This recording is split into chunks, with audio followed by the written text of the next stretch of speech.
bọnគ្នានេះគឺជារឿងរ៉ាវអាស្រូវរបស់ថៃទីរីដែលថ្មីនេះបាទខាងសារព័ត៌មានអន្តរជាតិបានធ្វើការផ្សព្វផ្សាយថាជនជាតិរុស្ស៊ីពីររូបបានបាត់ខ្លួនពាក់ព័ន្ធទៅនឹងអាចនឹងមានការសម្លាប់ឬក៏ការធ្វើឃាតឬក៏គេថាចម្រិតទីប្រាក់ពីឪពុកម្ដាយក៏ប៉ុន្តែនៅថ្ងៃនេះគឺបាទអាជ្ញាធរបានស្វែងរកការពិតរបស់បងប្អូនគ្នាពាក់ព័ន្ធទៅនឹងករណីខាងលើនេះដែលមកទល់នឹងពេលនេះគឺត្រូវបានរកឃើញសាកសពហើយអ្នកមួយចំនួនជាប់ពាក់ព័ន្ធហ្នឹងគឺ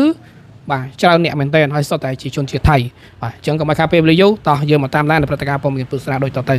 នៅថ្ងៃទី31ខែកក្កដាឆ្នាំ2026កន្លងទៅនេះកម្លាំងសមត្ថកិច្ចរបស់ថៃបានឃាត់ខ្លួនជនសង្ស័យចំនួន2នាក់នៅខេត្តស្រះកែវដែលជាឃាតករដៃដល់នៅក្នុងករណីចាប់ចម្រិតនិងសម្លាប់បងប្អូនជនជាតិរុស្ស៊ី2នាក់នៅក្រុងផាតាយាបន្ទាប់ពីរត់គេចអស់ជាច្រើនថ្ងៃអញ្ចឹងពាក់ព័ន្ធទៅនឹងជនរងគ្រោះខាងលើបាទដែលមានម្នាក់អាយុ22ឆ្នាំបាទភេទស្រីនិងម្នាក់ទៀតអាយុ17ឆ្នាំគឺជាប្អូនប្រុសដែលបានបាត់ខ្លួនយ៉ាងអាតកំបាំងជាមួយនឹងម៉ូតូ Honda ADV 150បាទចាប់តាំងពីវេលាម៉ោង4ទៀបភ្លឺថ្ងៃទី26ខែកក្កដាឆ្នាំ2026កន្លងទៅនេះដល់ហើយបាទជនសង្ស័យទី1ត្រូវបានបាទសមត្ថកិច្ចថៃចាប់បានគឺមានឈ្មោះថាថងចៃអាយុ39ឆ្នាំរូបគេត្រូវបានកម្លាំងប៉ូលីសដេញប្រមាញ់បន្ទាប់ពីព្យាយាមជិះម៉ូតូគេចពីកន្លែងកើតបាទពីកន្លែងប៉ុស្តិ៍ត្រួតពិនិត្យនិងបានសម្រេចចិត្តបោះបង់ម៉ូតូចោលរួចរត់ចូលទៅក្នុងព្រៃដើម្បីពួនសង្ងំមុននឹងត្រូវបានសមត្ថកិច្ចធ្វើការឡោមមាត់និងចាប់ខ្លួនបាទអញ្ចឹងមកទៅសំណុំរឿងមួយនេះបាទថៃវាជាទៅអាប់អោនបាទកិត្តិយសនៅលើឆាកអន្តរជាតិទេបាទមិនយូរប៉ុន្មានបន្ទាប់មកសមត្ថកិច្ចក៏បានឈានទៅដល់ការចាប់ឃាត់ខ្លួនជនសង្ស័យទី2ដែលជាមេខ្លោងដែលមានឈ្មោះថាប៉ុងបាទអាយុ47ឆ្នាំអ្វីដែលកាន់តែគួររន្ធត់នោះគឺសមត្ថកិច្ចបានដកហូតបាននៅគ្រាប់បែកដៃចំនួន2គ្រាប់និងកាំភ្លើងខ្លីមួយដើមប្រភេទ38ពីខ្លួនជនសង្ស័យខណ្ឌដែលគេកំពុងតែត្រៀមខ្លួនរត់គេចឆ្លងដែនតែម្ដងអញ្ចឹងបាទឆ្លងដែនសង្ស័យមានណាព្រោះមកខ្មែរហ្នឹងឯងតាមរយៈការសាកសួរបឋមជនសង្ស័យទាំងពីរនាក់បានធ្វើការសារភាពថាមូលហេតុពិតប្រាកដដែលមូលហេតុពិតប្រាកដណាដែលនាំឲ្យពួកគេសម្លាប់បងប្អូនជនជាតិរុស្ស៊ីគឺដោយសារតែពួកគេចង់ប្លន់យកម៉ូតូរបស់ជនរងគ្រោះនៅក្នុងសកម្មភាពនោះបងប្អូនជនជាតិរុស្ស៊ីទាំងពីរនាក់បានព្យាយាមតតាំងយ៉ាងខ្លាំងទើបពួកគេសម្រេចចិត្តថាសម្លាប់បំបិតមាត់តែម្ដងទៅបាទជនដៃដល់បានរៀបរាប់ពីទង្វើដ៏យងខ្នងសាហាវឃោឃៅរបស់ខ្លួនថាពួកគេបានប្រើប្រាស់នៅកាំភ្លើងបាញ់សម្លាប់ប្អូនប្រុសរីឯបងស្រីត្រូវបានគេវាយនឹងដៃយ៉ាងដណ្ដំរហូតដល់ស្លាប់បាត់បង់ជីវិតនៅនឹងកន្លែងកើតហេតុក្រោយពេលគេសម្លាប់ហើយពួកគេបាននាំយកសាកសពទាំងពីរអ្នកបងប្អូនទៅកប់លាក់ទុកនៅជើងភ្នំបាទជីច័ន្ទរួចនាំគ្នារត់គេចខ្លួនសម្ដៅទៅខេត្តស្រះកែវតែម្ដងបងប្អូន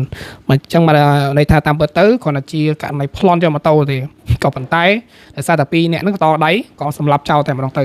បច្ចុប្បន្ននេះកម្លាំងសមត្ថកិច្ចកំពុងតែធ្វើការសាកសួរយ៉ាងលម្អិតបំផុតដើម្បីស្រាវជ្រាវរកការពិតបន្ថែមទៀតថាតើមានបាទអ្នកណាម្នាក់ឬក៏អ្នកផ្សេងចូលរួមទៀតអត់ឬក៏មានមូលហេតុអ្វីផ្សេងទៀតដែលជំរុញឲ្យចិត្តអ្នកបាទទាំងអស់នោះបាទទៅ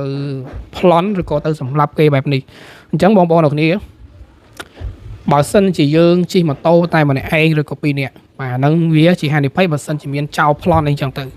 បើសិនជាអាចណាបាទយើងបោះទ្រព្យសម្បត្តិនឹងចោលទៅព្រោះយើងគិតថាវាជារបស់ក្រៅខ្លួនទេ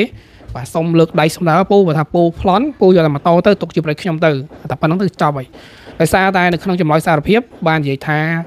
ដោយសារតែក្មេងពីរនាក់ហ្នឹងធ្វើការតដៃបាទតែបើយើងនិយាយថាការតដៃវាហាក់ដូចជាមិនត្រូវបងប្អូនបាទបើយើងងាកត្រឡប់ទៅមើលស្ថានភាពពួកគាត់ទាំងពីរនាក់បាទនៅក្មេងៗហ្នឹងទៅតដៃមិនប្លន់2 3នាក់ប្រុសបាទគ្រាន់តែឃើញគឺក្មេងៗខ្លាចបាត់ទៅហើយតែអាចនឹងថានិយាយដើម្បីសំគួរបាទចេតនាហ្នឹងគឺប្លន់សម្លាប់ហើយយកម៉ូតូតែម្ដងតែប្លន់សម្លាប់ភិកច្រើនដែលទៅរត់គេចខ្លួនពីសមត្ថកិច្ចហ្នឹងម្នាក់ឃើញថាខំមែនតើបងប្អូននេះរឿងរ៉ាវមួយដែលបាទមិនដឹងថាឥឡូវប្រទេសថៃបើនិយាយទៅបាក់មុខទៀតនេះហើយនាំរឿងបាក់មុខទៅកាន់ប្រទេសជាតិទៀតហើយជាពិសេសចិនថ្មីនេះចិនទៅប្រកាសថាបើសិនជាប្រជាជនខ្លួនឯងចង់ទៅលេងប្រទេសថៃសូមបង្កើននូវការប្រុងប្រយ័ត្នព្រោះថៃសម្បូរ scam សម្បូរករណីចាប់ចម្រិតសម្បូរករណីបោកប្រាស់សម្បូរករណីបាទប្រើប្រាស់ថ្នាំបន្លំហ្នឹងគឺច្រើនមែនទែនបាទអញ្ចឹងយើងទៅលេងប្រទេសថៃមកទល់នឹងពេលនេះកម្ពុជារបស់យើងក៏បានបិទព្រំដែនទៅហើយអានេះបើសិនជាប្រជាជនយើងនៅទៀតអាចនឹងមានករណីចាប់ចម្រិតឬក៏ធ្វើបាបសារពាង្គកាយបាទផ្សេងទៀតក៏យើងមិនដឹង អូខេកូនច្រើនមែនទែនសម្រាប់ការតាមដានទស្សនារបស់ប្រិមិត្តបាទសម្រាប់ព័ត៌មានយើងសូមបញ្ចប់តែប៉ុណ្្នឹងហើយយើងនឹងជួបគ្នានៅព្រឹត្តិការណ៍ព័ត៌មានថ្មីៗនិងអាប់ដេតបន្តទៀត